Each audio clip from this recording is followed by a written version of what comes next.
જે મૂર્તિઓ બનાવતા હોય ને એ લોકોએ એક મહારાજની મૂર્તિ બનાવી, પછી તો સૌ કહે હા હા હા ભારે કલમ છે હો તમારી મૂર્તિ, બહુ સરસ તમારી કળા, મૂર્તિ સરસ બનાવી તમે, તમારી કળા બહુ અદભુત છે કે જાને બધા મહિના કહેવા. તે ગુણાતીતાન સ્વામી કહે હા એ તો બહુ સારું, પણ મેં તો બધું જોયું, તેમાં નિષ્કામીપણાની કલમ સૌથી ભારે જણાણી, બ્રહ્મચર્યની આજ્ઞા. જો આ કલમ સૌથી શ્રેષ્ઠ છે કેવો, હા તે કોઈથી ન રહે માટે રાખવી. બ્રહ્મચર્ય એ કલમ સ્વામી કે બહુ ભારે છે કેવો, બોલો. ભલા માણસો આમાં ધૂળ ફાકતા થઈ જાય છે હો, ધૂળ ફાકતા થઈ જાય ભલા માણસો. હા બ્રહ્મચર્યની વાત આવે ને એમાં, હા ધૂળ ફાકતા થઈ જાય છે. જ્યારે સ્વામી કે સૌથી ભારે કલમ જાણજા આવો, હા તે કોઈથી ન રહે માટે આપણે રાખવી, બસ આ વાત મુદ્દો છે કે આ નેત્રને આ સાધુના દર્શન થાય, આ નેત્રને આ સાધુના દર્શન થાય, ત્વચાને નો સ્પર્શ થાય છે, નાસિકાએ તેને ચડ્યા હોય એવા જે પુષ્પ, હાર પહેરાયો હોય એવા જે પુષ્પ એનો ગંધ લેવાય છે, અને રસનાએ એટલે કે જીભથી તેનો વિનય થાય છે. એટલો જ લાભ છે આપણા આ ઇન્દ્રિયો અંતકરણ, એટલો જ લાભ છે. લ્યો એ મરવું એક દિવસ જરૂર છે, મરવું એક દિવસ જરૂર છે, પણ કોઈને એ સાંભળતું નથી, બોલો કોઈને સાંભળતું નથી હો. અને એક જગતનો નિયમ એક એવો છે જે કે જે માણસ બહુ નડતો હોય ને એ કોઈ રીતે જાય નહીં હો. જે નડતો હોય ને એને આડોશી પાડોશી બધા કે જાય તો સારું કેવો, ને એ ગયો દસરા ખાતો બેઠો થાય પાછું 10 વાર કાઢ નાખે. અને જેને બધાની ચાહના હોય કે આ વધારે જેવા સારું, વધારે જેવા થાય તો ભગવાન કે હાલતું અહીં તારી જરૂર છે, મારી અહીંયા તારી જરૂર છે, એને બધા લીધી ભગવાન, બોલો. એટલે સ્વામી કે મરવું એક દિવસ જરૂર છે, પણ ભૂલી બેઠા છીએ એ પૂરો અજ્ઞાન છે, બોલો. કોઈને મરવું સારું લાગે? કોઈને સારું લાગતું નથી, બોલો. મારે તો એક સારા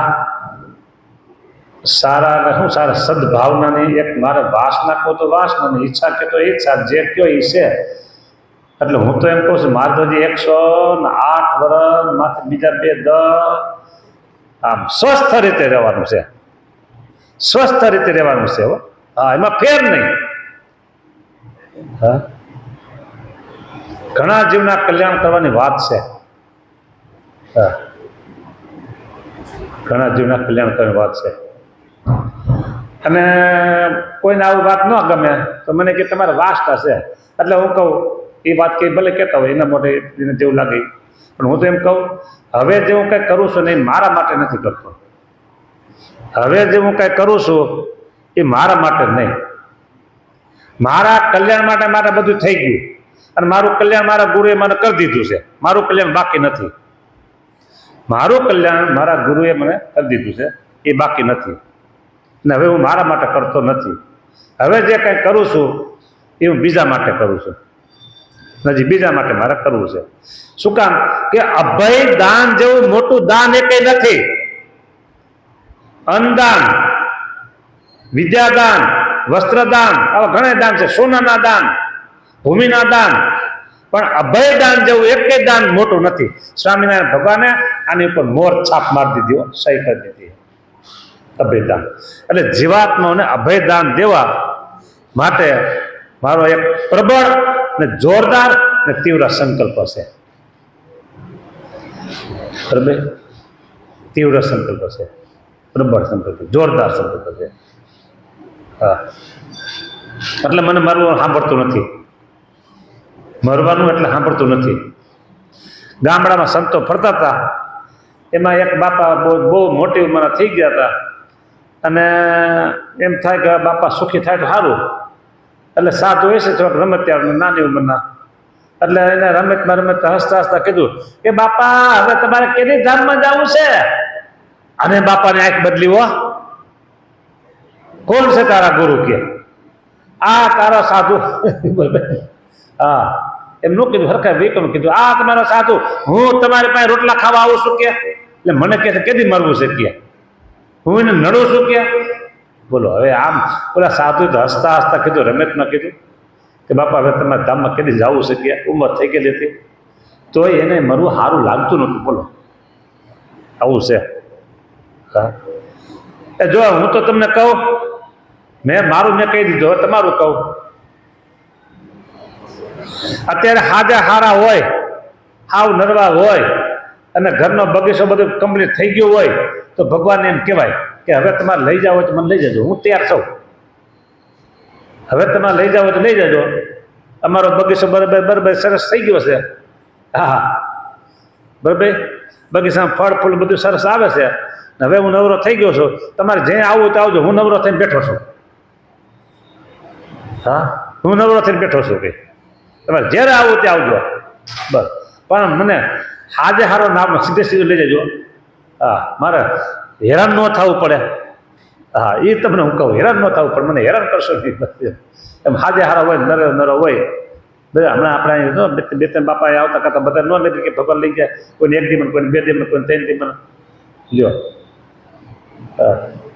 એટલે સ્વામી કે મરવું એક દિવસ જરૂર છે, પણ ભૂલી બેઠા છીએ એ પૂરું અજ્ઞાન છે. આત્મા દેખાણે ન વળ્યું, ધ્યાન પરાયણે ન થયું, આકૃતિ ચિત્તિ ચાપલ્ય રહેતા નિષ્પરિગ્રહા એ પ્રમાણે રહે ત્યારે સાધુ થાય. જો અને કે કોટી કલ્પ સતૈરપી, ત્યારે અંત આવે છે. અમે વાડી કરી છે તે ત્યાં જવું બહુ ગમે છે. કેમ છે? વન પર્વત ઝાડી બધું બહુ ગમે અને રુચિ છે. ને આ આટલું બ્રહ્માંડનું કામ કરીએ તે તો આજ્ઞાએ, પણ અનુસંધાન હોયલું કયો? ભગવાનમાં અખંડ વૃત્તિ રાખવાની હોય, અનુસંધાન. આ તો ભગવાનની આજ્ઞા છે ને, એટલે આ બધું મંદિરનો વ્યવહાર બધું કરી છે સ્વામી કહેવા. હા, અનુસંધાન હોયલું ભગવાનમાં અખંડ વૃત્તિ રાખવી. ને આ તો મોટું રાજ છે, તે કોટી તો કલ્પ કરવા પડે, પણ અંતરમાં કાંઈ નહીં હો, એવો મારો સ્વભાવ છે. આમ સ્વામી કીધું. માટે સૌને એમ કરવાની રુચિ રાખવી. કરવા માટે તો થાય, જેમ ભણવા માંડ્યા તો ભણાય છે, તે આદિ શરીર ક્રિયા કરે છે તો થાય. આ ગિરનાર જેવડા તરંગ હૈયામાં ઉઠે, તેથી મોટા ડુંગર જેવડા ઉઠે, તે માટે જરા જરા બંધ રાખી ભગવાન સંભાળવા હો.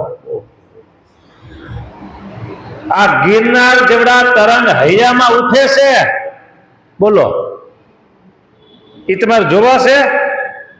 ગિરનાર જેવડા તરંગ હૈયામાં ઉઠે છે. તરંગ એટલે મોજા આવે છે ને સમુદ્રમાં, એ ગિરનાર જેવડા મોજા. ઓહો, હા, અમે ક્યાં હતા? લગભગ લો જઈશું. લોજમાં ત્યાં નાવા ગયા દરિયા, અને પછી આમ દૂર દૂર છે ને, દૂર દૂર એવા મોજા આવે ને, સામે મોટા ભેખડ હતી, ભેખડનો અથડાય અને આ થઈ આટલા ઊંચા થઈ જાય. હા, આ તો હજી એક માળ કહેવાય. ઓલા તો આમાં શું કીધું? ગિરનાર જેવડા મોજા. એ તમારે જોવા હોય તો તમને દેખાડું. બોલો હજી ગિરનાર જેવડા મોજા ઉઠે છે અંતરમાં. એ તમારે જોવા હોય તો વધારે નહીં, ફક્ત 5 જ મિનિટ તમારે દેવી પડે. 5 મિનિટ જો આંખું બંધ કરીને બેસી જાઓ. 5 મિનિટ આંખું બંધ કરીને બેસી જાઓ, અને જો મોજા ઉડે, ખોલવાનું નહીં હોય આંખું. પછી 5 મિનિટ તો થવા જ દેવાની, ભલે 6-7 મિનિટ થાય, પણ 4 મિનિટ નહીં. અને જો એ અંદર આમ અકળામણ કરે, ધડ દે નાખ ખુલી જાય હો. હા છે ને આપણે સંતો શેત્રુંજી નદી હોય કે પછી ઉનાની નદી કઈ છે, ઉનાની નદી ભૂલી ગયું નામ એવું, એ નદી ઉનાની શું નામ છે, એ નદીમાં સંતો 4 વાગે નાય ધોઈ અને પછી ધોતિયા હુકવા રેતીમાં, ધોતિયા હુકાઈ જાય ત્યાં બધા આંખો બંધ કરી બેસી ગયા હો માનસી પૂજામાં. પછી તો નવરા હોય કાંઈ કે બીજો કોઈ પ્રોગ્રામ ન હોય એટલે માનસી પૂજા સાથે ધ્યાન થાય વધારે સમય બેસે. હા ના કેમ વન પર્વત કીધું ને, નદી હોય ને પાણી આવી જતું હોય ને કોઈ પ્રકારનો વિક્ષેપ ન હોય તો માનસી પૂજા કે ધ્યાન સારું થાય. ત્યાં આમ બધા બેઠા હતા 20-25 સાધુઓ. હા એમાં દૂર દૂર નદીના કિનારે કંઈક આશ્રમ હશે અને આશ્રમના એ કંઈક એના ગુરુ જે હોય તે કોઈ બધી હતા, ચેલા બધા હતા. એ કે આ સ્વામિનારાયણ સાધુને બધા માને છે ને એનું કારણ શું છે ખબર છે કે એ કે આમ આંખો બંધ કરી બધા બેઠા છે ને એટલે એને બધા લોકો બહુ માને છે કે હાલો એ બધા આવો હાલો બધા આંખો બંધ કરીને બેસી જાવ કે હાલો આપણે બેસી જાવ બધા આંખો બંધ કરીને કે બરાબર. અને બધા બેસી ગયા આશ્રમમાં જેટલા હતા ને બધા આંખો બંધ કરીને બેસી ગયા અને 2 મિનિટ થઈને ત્યાં પોતે ઊભા થાવ એ તો બધા નવરા છે, આપણે થોડાક નવરા થઈ ગયા હાલો ઓલું કામ છે બધા મનો કામ ચડી જાવ કામે હાલો ક્યાં 2 મિનિટ ન થઈ હો ત્યાં શું કીધું આમાં ગિરનાર જેવડા મોજા મીના ઉઠવા કોઈ દી બેઠા ન હોય સીધે બે ક્યાંથી મેળ પડે. અને આ સાધુને તો અભ્યાસ થઈ ગયેલો કાયમી. હા આવું છે કે આ બધા એને માને છે ને પૂજે છે ને એનું માન વધારે છે ને એનું કારણ શું કે આંખો બંધ કરીને બેસે ને એટલે છે બધા હાલો આપણે આંખો બંધ કરીને બે જાવ કે પછી લોકો આપણે માનશે કે બેહાય તું છે એમ કઈ આંખો બંધ કરીને કઈ. હા આ તો અણશીખે ઉઠાવ. હા એવું એટલે સ્વામી એમ કે છે કે ભણવા માંડ્યા તો ભણાય છે, બધે કરવા માંડીએ તો થાય, રુચિ હારી રાખવાની. લ્યો એક દિવસ છોકરા છે ને 1લું 2જું 3જું ભણતા હોય અને ઘણાને તો કંટાળો આવતો હોય ભણવાનો, બહુ કંટાળો આવતો હોય. હા અને ઘણાને ગમતું હોય. એના એ છોકરો કંટાળો આવતો અને ગમતું 8 ને 4 ને 5 ને 6 ને 7 ને 8 9 10 11 12 કોલેજ કરીને આગળ ભણતા કેવા સાહેબ થઈ જતા હોય કયો ભણ્યા તો થાય બરાબર. એવી રીતે દરેક કળા ક્રિયા, કોઈને રસોઈ ન આવડતો હોય, કોઈને આ સંગીતના વાજિંત્રો ન આવડતો હોય, પેટી હું તો પેટી શીખીને તો થાકી ગયો પણ મને કાંઈ પેટીમાં હાથ બેઠા નહીં કાંઈ ને. હા પછી મૂકી દીધી મેં તો. હા હવે આને અડવું જ નથી કોઈ દી. ને જે શીખતા હોય તો કેવામાં આંગળામાં આમ ફરતા હોય એ બધું ભણ્યા તો થાય, શીખા તો થાય. એમ આ એવું છે તમે ધ્યાનમાં બેહો, માનસી પૂજા કરવા બેહો, એક દી 1 મિનિટ બેહો, બીજે દી 1 મિનિટ પછી 1/2 મિનિટ 1.5 મિનિટ 2 મિનિટ એમ રોજ બેહો તો થાય બધું. ન બેહો તો કાંઈ ન થાય. એટલે ભણે તો શીખાય છે, જે કાંઈ ક્રિયા કરે તો એ થાય છે. અને સીધા બેસી જાઓ તો પછી ગિરનાર જેવડા તરંગ હૈયામાં ઉઠે અને તેથી મોટા ડુંગર જેવડા ઉઠે. એ માટે જરા બંધ રાખીને ભગવાનને સંભાળવા. લ્યો ધીમે ધીમે અભ્યાસ અને તો કૌંતેય. ગીતામાં ભગવાન શ્રી કૃષ્ણ અર્જુને કીધું કે અભ્યાસ અને તો કૌંતેય, અભ્યાસ કરે ધીમે ધીમે બધું થાય છે. જય સ્વામિનારાયણ.